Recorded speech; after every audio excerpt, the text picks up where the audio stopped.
Dios te bendiga, amado hermano, que el Dios Todopoderoso, el Dios y el Padre de Yeshua HaMashiach de Nazaret esté con cada uno de nosotros. Hoy vamos a estudiar lo que es el Salmo 5. Salmo 5. ¿De qué se trata el Salmo 5? ¿Cuál es el motivo del Salmo 5? Vamos primero a leerlo.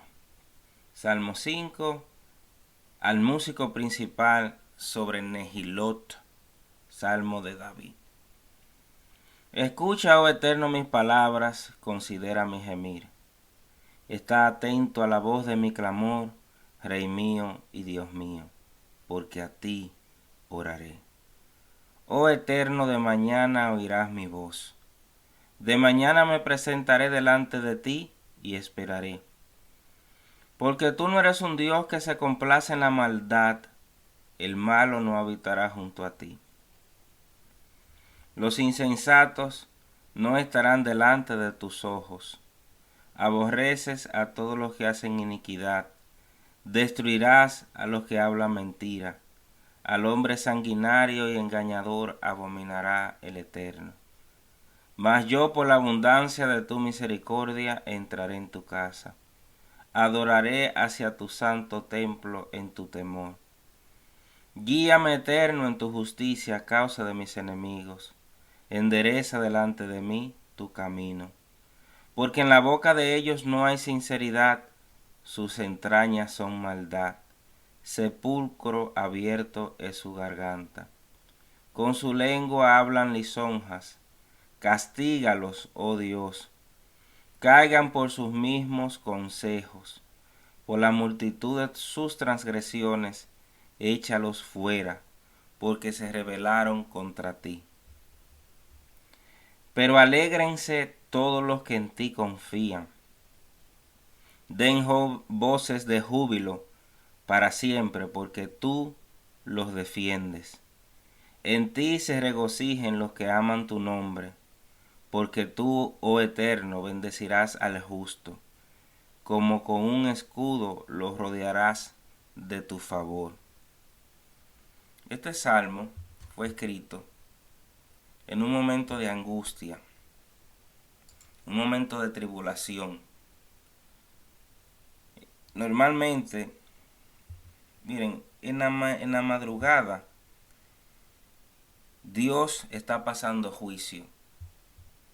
En la madrugada, Dios está decretando lo que va a pasar con cada uno de nosotros, especialmente con aquellos que practican la injusticia. Por eso es bueno orar en las horas de la madrugada, rayando el amanecer. Es bueno orar en esas horas, porque cualquier decreto que se haya emitido en contra tuya o en contra de alguna persona, tú puedes interceder y que ese decreto, y que ese decreto no se cumpla. Interceder a través de los méritos de Jesucristo, apelar a Dios en su infinito amor y misericordia. En la clase pasada nosotros decíamos que hay una manera de ganarle a Dios y que a Él le gusta que tú le ganes. A Dios, amado hermano, le encanta que tú le ganes, que tú salgas en victoria. A Dios le gusta que tú lo desafíes, pero aclarábamos que ese desafío hacia Dios, de la manera que tú puedes ganarle a Dios, es cuando tú te humillas delante de Él. Cuando tú te humillas delante de Dios, cuando tú apelas a su finito amor y misericordia, tú le derrotas, tú le ganas a Dios. Eso lo vimos en Moisés.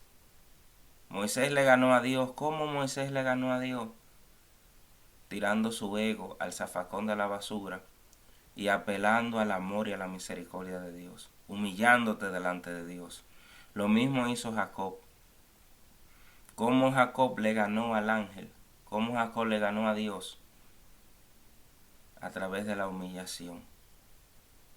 Entonces, por eso, una de las herramientas más poderosas que nosotros tenemos cuando se emiten decretos en contra de nosotros es la humillación. Entonces, el Salmo 5 es una plegaria de la mañana, amados hermanos. El Salmo 5 tiene un tono de ansiedad, de expectativa frente al nuevo día. Porque no sabemos. Cuando tú tienes mucha ansiedad porque estás atravesando un problema, una situación, como David en este caso. David estaba a la expectativa de lo que iba a pasar en el nuevo día. Eso es lo que está pasando en este salmo.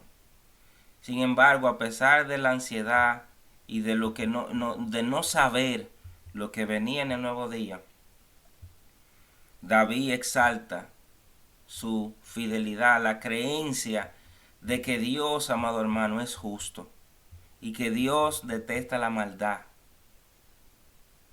y que Dios protege en bendición a aquellos que están apegados a Él, a su ley, a su Mesías. De eso se trata este salmo. Este salmo también se puede leer en contra de espíritus malignos. Así que si usted por la mañana, yo les recomiendo que tenga pendiente el Salmo 5. Vamos a comentar verso por verso. Dice al principio al músico principal sobre Nehilot, Salmo de David. Acuérdense que cuando habla de al músico principal, en hebreo la manaxea, David lo que está diciendo es que ese es un cántico de victoria, que este es un cántico aquel que te da la victoria, que este es un cántico, amados hermanos, que te inspira a que la presencia divina mora en ti, porque tú estás confiado de que Dios te va a dar la victoria, de que tú estás apelando al que da la victoria. Para eso es este salmo, por eso es la introducción.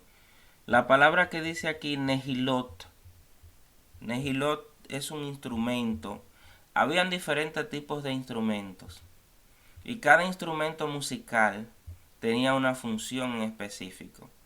En este caso, Nehilot es un instrumento musical que dicen los sabios del pueblo de Israel que tenía que ver como estos tipos de instrumentos cuando tú vas a la guerra, que suenan como si fuesen avispas, como en tensión, como que ya viene una expectativa de que algo va a acontecer y ese sonido atrás de como de suspenso, como si fuesen avispas. Eso es lo que quiere decir. Entonces, por eso es que este salmo fue compuesto en esa expectativa de ese nerviosismo de guerra. Salmo de David, recuérdense que cuando dice Salmo de David fue que David escribió este salmo para alcanzar presencia divina. O sea, para atraer la presencia divina. Escucha, oh Eterno, mis palabras. Considera mi gemir. Está atento a la voz de mi clamor, Rey mío y Dios mío, porque a ti oraré. ¿Qué podemos aprender de esta parte de aquí? Un sabio del pueblo de Israel que se llamaba Malvin, dice el sabio lo siguiente,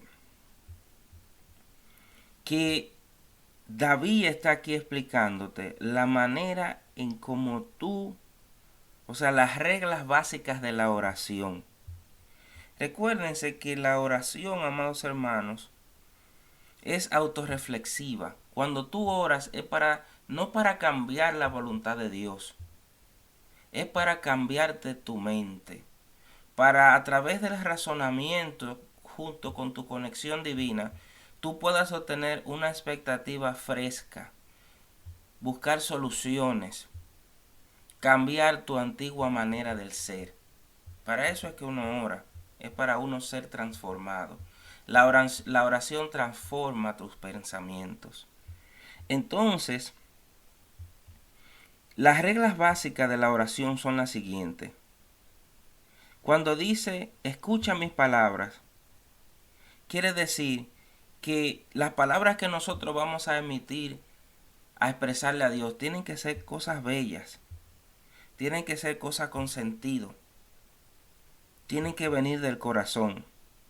Cuando dice, considérame, está atento a la voz, Rey mío, Dios mío, porque a ti oraré.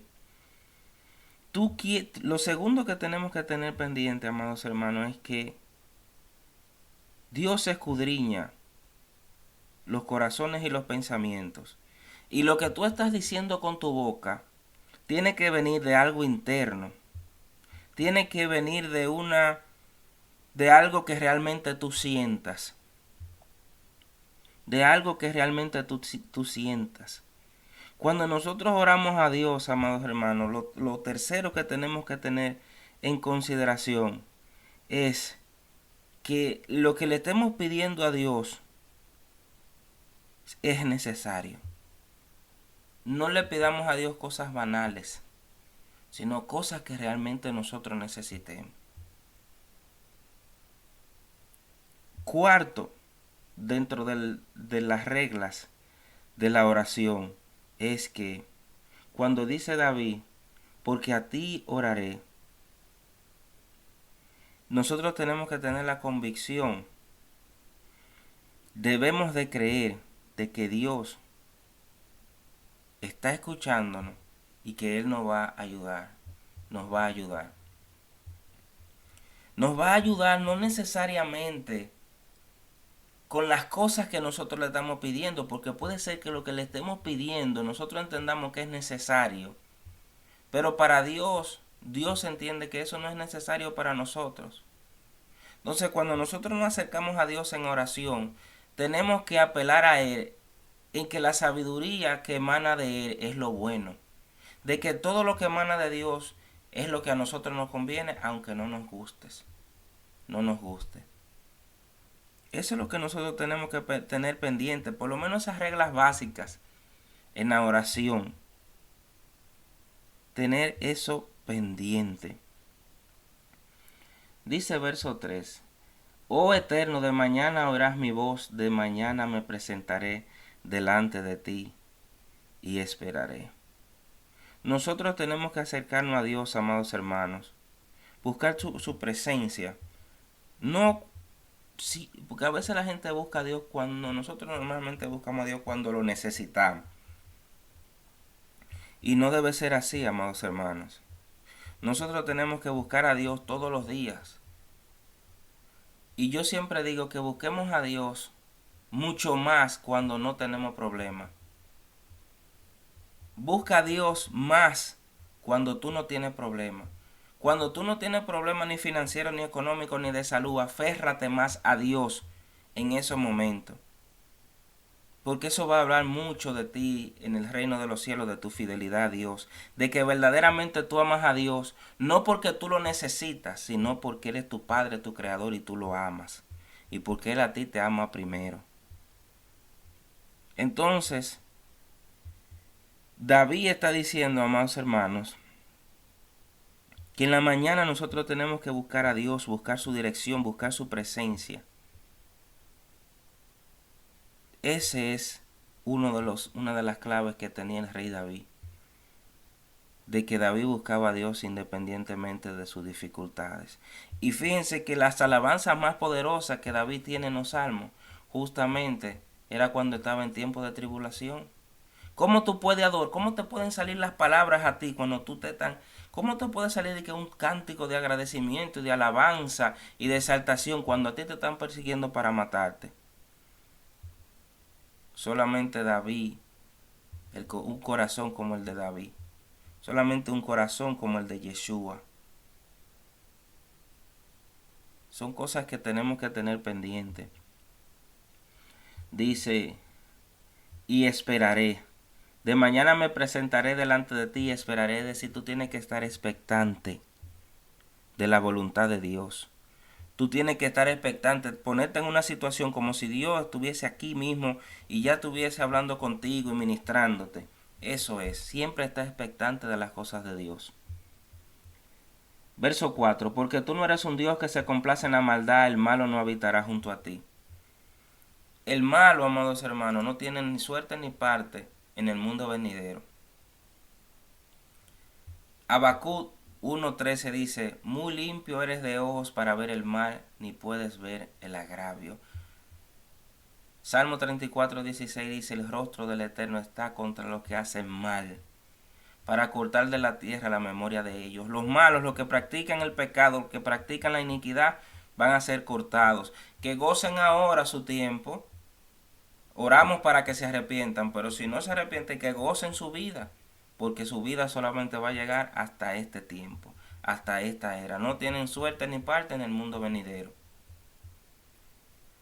Segunda de Corintios 6:14 dice, porque ¿qué compañerismo tiene la injusticia con la injusticia? ¿Y qué comunión la luz con la tiniebla?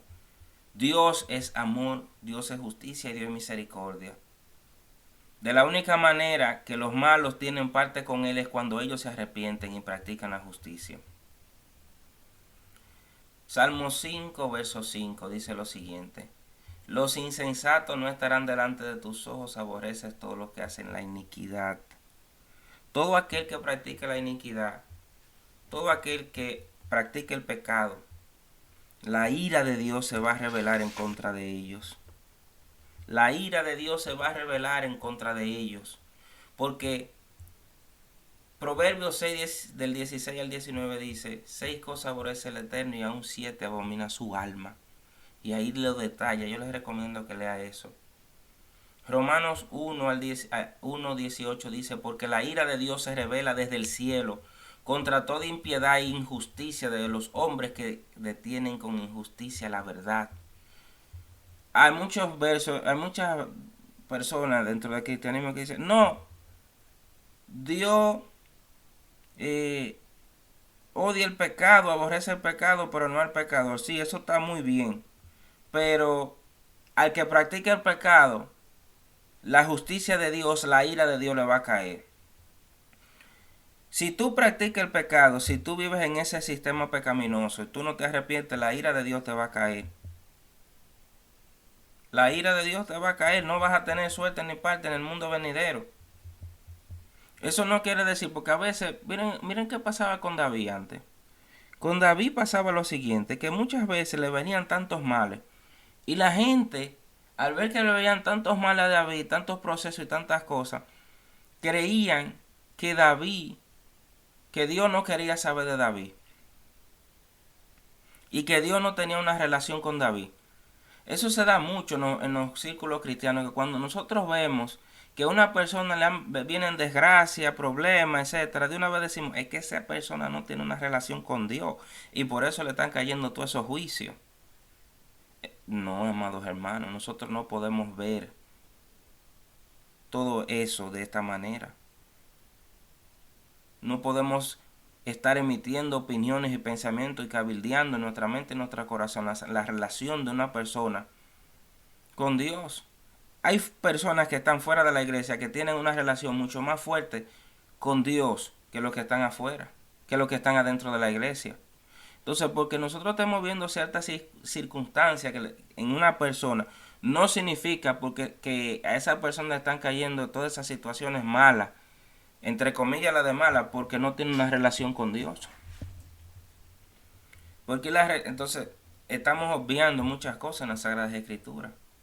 Ahora, el que practica la maldad, fíjense que el que practica la maldad, el que es fornicario, el que practica inmoralidad sexual, el inmundo, el avaro, el idólatra, Efesios 5, del 5 al 6 dice, no tiene herencia en el reino de Cristo y de Dios. Entonces, preocúpate por tú no ser un practicante de eso. Y si tú ves que a alguna persona le está pasando ciertas situaciones difíciles en este tiempo, en esta era, es porque Dios lo está corrigiendo para que sea un varón perfecto y tenga parte en el mundo venidero, porque todos nosotros vamos a ser corregidos. Practiquemos la impiedad o practiquemos la justicia, como que no practiquemos la injusticia, todos vamos a ser corregidos y todos vamos a pasar por diferentes procesos. para rectificar nuestra alma y sobre todo para que Dios se glorifique. Verso 6. Se me está terminando el tiempo. Dice, verso 6, destruirá a los que hablan mentira, al hombre sanguinario engañador abominará al Eterno. ¿A quién es que David le estaba diciendo eso? Habían dos personas en los tiempos de David, en diferentes etapas de su vida, que le hicieron mucho daño y que no eran cualquier tipo de persona, eran conocedores.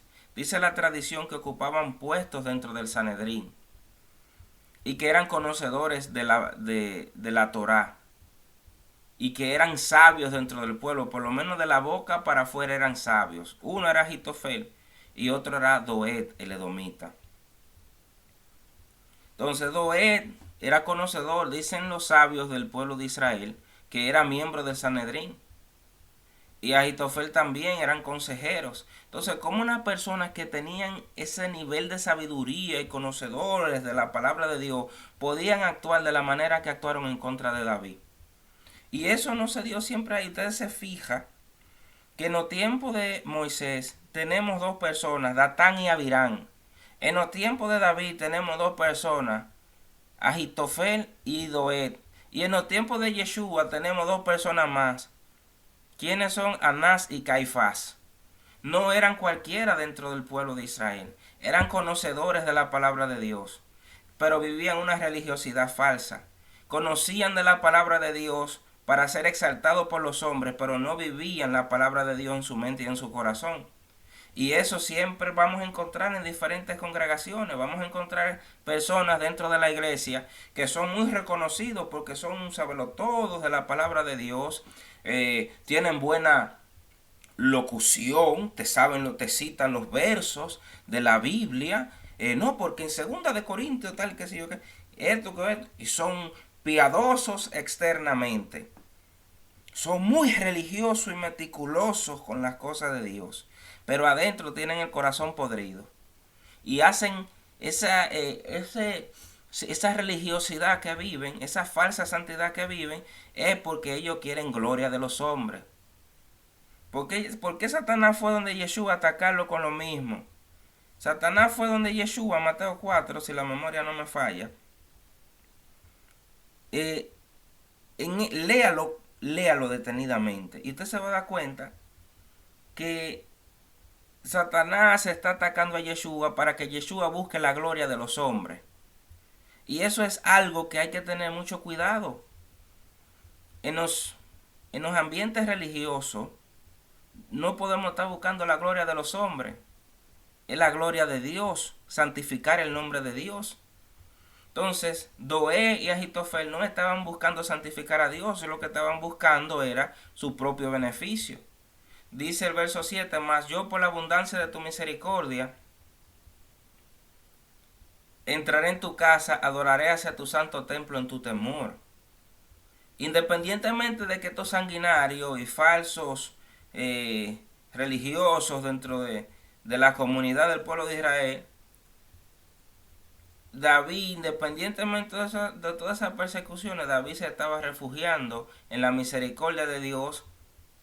David se estaba refugiando en el templo allá arriba, apelando a Dios en su sagrado y bendito templo, en el temor que David tenía hacia Dios. Juan 4:24 dice, Dios es espíritu y los que le adoran en espíritu y en verdad es necesario que lo adoren. La adoración, amados hermanos, no es circunstancial. La adoración no depende de lo que a mí me esté pasando. La adoración tiene que ser en espíritu, es decir, en lo más interno, en la conexión más profunda de nuestra alma. En verdad, ¿qué quiere decir en verdad? En el conocer a Dios, el cómo es Él. Verso 8. Guíame eterno en tu justicia, a causa de mis enemigos endereza delante de mí tu camino. Hay mucha gente que te están viendo esperando que tú caigas, esperando que tú falles, para ellos solo primero venirte a señalar. Entonces por eso David está apelando aquí, le está diciendo, Padre, mira, guíame en tu justicia, porque hay mucha gente aquí que está pendiente de lo que yo hago para venirme a señalar. Entonces cualquier cosa que yo tenga mala, Señor, corrígemela, endereza delante de mí tu camino. Por eso Proverbios 3, 5 al 6 dice, fíate en el Eterno en todo tu corazón y no te apoyes en tu propia prudencia. Reconócelo en todos tus caminos y Él enderezará tus veredas. Confía en Dios, confía en lo que Él, en la justicia divina, no en la justicia de los hombres, no lo que tú crees, es lo que Dios dice. Seguimos avanzando. Verso 9. Porque en la boca de ellos no hay sinceridad, sus entrañas son maldad, sepulcro abierto su garganta, con su lengua hablan lisonja. Es decir, son gente que te dicen una cosa externamente, pero internamente están podridos. Dicen una cosa, yo quiero el bien para ti, pero es mentira, lo que quieren es destruirte. Viven maquinando engaño. Son unos simuladores de la verdad. Viven un falso sistema de religión. Viven una religión falsa. Viven una supuesta comunión con Yeshua. Pero esa supuesta comunión con Yeshua es mentira. Su lengua es un fuego. Su lengua es una serpiente. No controlan su lengua. Sacan venenos. Tienen veneno dentro de ellos. Y los expulsa cuando hablan. Eso es lo que David está diciendo. Verso 10. Castígalos, oh Dios, caigan por sus mismos consejos, por la multitud de sus transgresiones, échalos fuera, porque se rebelaron contra ti. ¿Qué dice Proverbio 1:31? Comerán del fruto de su camino y serán hastiados de su propio consejo. Mateo 12:37 dice, porque por tus palabras serás justificado y por tus palabras serás condenado. Gálatas 6:7 dice, no os engañéis, Dios no puede ser burlado, pues todo lo que el hombre sembrare, eso también segará. Ellos estaban diciendo una cosa, sus obras eran otras. Ellos te estaban hablando muchísimas cosas, pero sus manos hacían otra. Verso 11. Pero alégrense todos los que en ti confían, den voces de júbilo para siempre, porque tú los defiendes. En ti se regocijen los que aman tu nombre, los que aman el nombre de Dios, los que tienen una comunicación con Dios, los que tienen esa revelación con Dios. De eso es David está hablando aquí. Isaías 65:14 dice, he aquí que mis siervos cantarán por júbilo de corazón y ustedes clamaréis por dolor del corazón y por el quebrantamiento de espíritu aullaréis. Filipenses 4:4 dice, regocijaos en el Señor siempre. Otra vez digo, regocijaos. Da voces de júbilo, amados hermanos. Confía en Dios. Sé fiel a Dios. Sé leal a Dios. No importa, sé lo que esté pasando, sé leal a Dios. No te desvíes de sus caminos. Y finalmente el verso 12 dice, porque tú, oh Eterno, bendecirás al justo, como con un escudo lo rodearás de tu favor. Romanos 8:31 dice, ¿qué pues diremos a esto? Si Dios es por nosotros, ¿quién contra nosotros? Salmo 84:11 dice, porque sol y escudo es el eterno Dios. Gracia y gloria dará el Eterno. No quitará el bien de los que andan en integridad. Si tú andas en integridad, Dios no va a quitar el bien de tu vida. Si tú confías en Dios, Dios no va a quitar el bien de tu vida. Él te va a socorrer. Con sus plumas te cubrirá. Y debajo de sus alas tú estarás seguro. Camina en integridad delante de Dios, amados hermanos. Que el Dios Todopoderoso derrame grandes bendiciones sobre ti y sobre toda tu familia. Que Dios haga resplandecer su rostro sobre ti y te dé paz. En el nombre poderoso de Yeshua HaMashiach de Nazaret. Shalom, bendiciones.